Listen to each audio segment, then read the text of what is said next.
اپنے پر پرزے نکالنے شروع کیے۔ سب سے پہلے سرقائد اہل حدیث مولانا محمد حسین بطالوی رحمت اللہ علیہ نے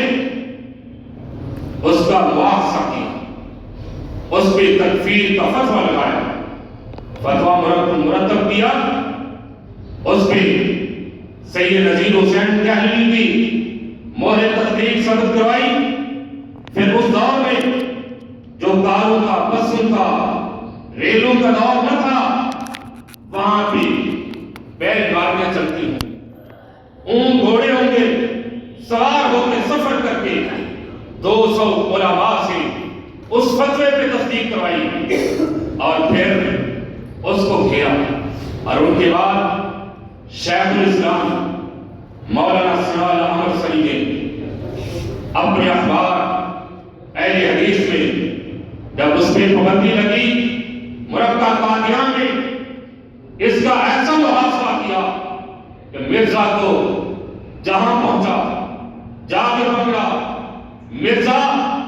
مجبور ہو گیا، بالآخر یہ بات کہنے پہ مجبور ہوا، بلکہ لکھنے پہ مجبور ہوا کہ میں تجھ سے تنگ آ گیا ہوں حاجی صاحب، آؤ مل کے دعا کریں، جھوٹا سچے کی زندگی میں مر جائے۔ اور پھر اسی طرح اس ہفتے میں جو ہفت روزہ حدیث ہے، اس میں تھوڑی سی تفصیل آئی ہے کہ قادیانی دجال جب باعث جہنم ہوا، قادیانیوں نے کہا کہ ہمیں ریل کا ڈبہ چاہیے جس میں اس کی لاش بھیجنی ہے۔ مسلمان اسٹیشن ماسٹر تھا، اس نے انکار کیا۔ ایک انگریز افسر تھا، اس نے زور دیا، وہ کہتا ہے، مسلمان کہتا ہے میرے پاس اور تو کچھ نہیں، یہ گندگی اٹھانے والا ریل کا ڈبہ ہے، اس کو کہو اسی کو صاف کر دے۔ قادیانی نے اسی کی گندگی ہٹائی، اس میں اس کا وہ لاشا رکھا اور اٹھا کے یہ شیخ الاسلام کو دعوت مباہلہ دینے کا اس کا نتیجہ۔ اور شیخ الاسلام جن کی تصریفات ابھی میرے بھائی تذکرہ کر رہے تھے، 139 تصریفات ہیں، اور تصریفات بھی ایک سے بڑھ کے ایک تصریف۔ اگر ان کی اکیلی ایک تفسیر کا ہی تذکرہ کیا جائے، تفسیر القرآن بکلام الرحمن، جس کو شاید ہم پاکستان کے لوگ اہمیت نہیں دیتے، لیکن عرب کی دنیا میں اس تفسیر کا ایک بہت بڑا نام ہے، کیونکہ اس تفسیر کو قرآن مجید کی تفسیر قرآن مجید کی آیات سے ہی کی۔ یہ شیخ الاسلام ایسے لکھنے والے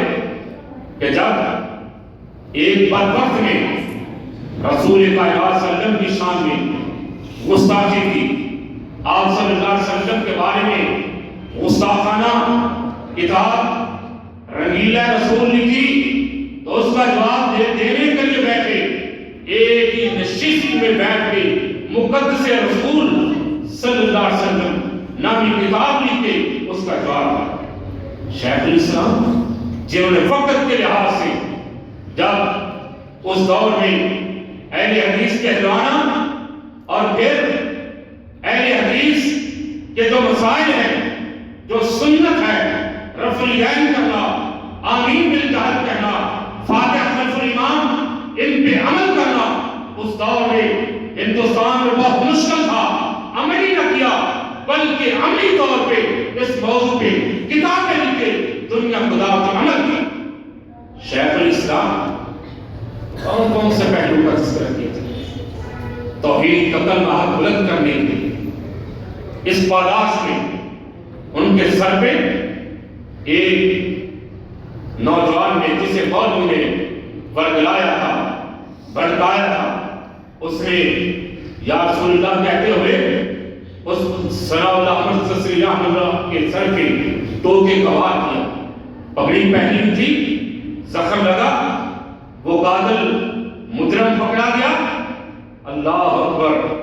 کیسے شیخ الاسلام مجرم جب تک جیل میں رہا تحقیق کی، ان کے گھر پہ ان کے لیے خط بھجواتے رہے،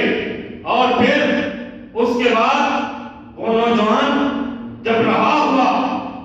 ہونے کے بعد جب وہ گھر پہنچا تو ثناء الاحمد سسری کے بارے میں جب پتا چلا کہ شیخ الاسلام میرے گھر کا خرچہ دیتے رہے، تو شیخ الاسلام کے اس حسن عمل سے اتنے متاثر ہوا نوجوان کہ وہ نوجوان اہل حدیث ہو گیا۔ یہ شیخ الاسلام ثناء الاحمد سری رحمت اللہ علیہ کا اخلاق تھا۔ آج ہم طالب علم کو بھی چاہیے کہ شیخ الاسلام کی طرح اپنے اندر استعداد پیدا کریں کہ کوئی میدان ہو، وہ تدریس کا، وہ خطابت کا، وہ تحریر کا، تقریر کا، مناظرے کا، ہم ہر میدان میں ہر وقت تیار ہوں تاکہ جتنے فرقے باطلہ ہیں ان سب کا جواب دیا جا سکے۔ دعا ہے اللہ تعالی ہمارے اندر وہ جذبہ، وہ ذوق اور شوق پیدا فرمائے جو شیخ الاسلام کے اندر خدمت کے اسلام تھا، اور دعا ہے اللہ سے اللہ ہمارے شیخ حضرت مولانا محمد ابراہیم بھٹی صاحب کو شفائے کاملہ عطا فرمائے۔ آمین۔